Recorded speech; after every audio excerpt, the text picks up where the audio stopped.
Hello ladies and gentlemen, I am the Omni viewer, and after a bit of a dry spell, we finally have some new information regarding Godzilla Monster Planet. I mean, there hasn't really been a dry spell per se, we've still been getting information, it's just that most of that information is about how they're promoting the movie. And you don't want to hear me talk about where they're hanging posters or showing the statue. No, you want the juicy stuff. You want to know details about what might be in the film. And today we got some new information. If you know anything about anime at all, you know that with anime comes J-pop. J-rock if you're lucky. Having a popular song play to either open or close is a tradition practically as old as the medium itself. And I don't know how many people have actually wondered if Godzilla Monster Planet would get one of those or not, but now we know for certain that it will happen. We don't know the name or genre of the song as yet. We only know that it's going to happen. And we know who's singing it. This lovely young lady, known as Zai. That's X-A-I, spelled all in capitals when you Romanize it.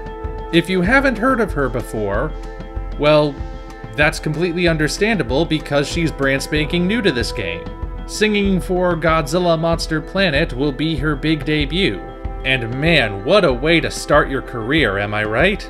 We also know that one of the producers of the song, and therefore someone who may have a heavy influence on the music, is the bassist for the band Boom Boom Satellites. Go ahead and laugh. Okay, so Boom Boom Satellites have been involved with a couple anime projects. The biggest one is probably the Appleseed movie. Beyond that, we know nothing. For all we know at this point, it could be a cover of Blue Oyster Cult's Godzilla song. Which, by the way, would be amazing, but I don't think it's gonna happen. Also worth noting, Zai will be celebrating her 20th birthday on the same day that Godzilla Monster Planet hits theaters, November 17th. Wait a minute, she's only 20 and she's already involved in one of the biggest franchises in history? What am I doing with my life? I'm gonna move on to the other bit of news that was released recently. So it looks like we're also getting a prequel novel. This is the cover for it right here.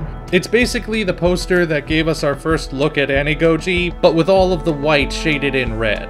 Apparently, it's meant to go into greater detail about what happened in the days leading up to mankind's departure from Earth during the Kaiju apocalypse.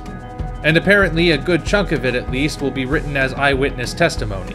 Gen Urobuchi, who wrote the film, is credited as overseeing the novel, but oddly he's not credited as the writer.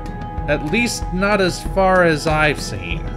I mean, he probably did write at least some of it, but why get hung up on the details? No word yet on if this will ever be released in America. There's a part of me that thinks it won't be, but then again, we got the Spice and Wolf novels and All You Need Is Kill translated for an English audience, so hey, who knows? It's Godzilla, it could happen. Well, it was only just announced, so time will tell what happens on that front. So those are the big news items of the day. We have a fresh young face singing the movie's theme song, and we have a prequel novel. We're just a little over a month away from the movie itself. Man, I'm still hoping it turns out alright. As always, feel free to leave your thoughts on these developments in the comments section below. Until such time as we meet again, this is the Omni Viewer signing off.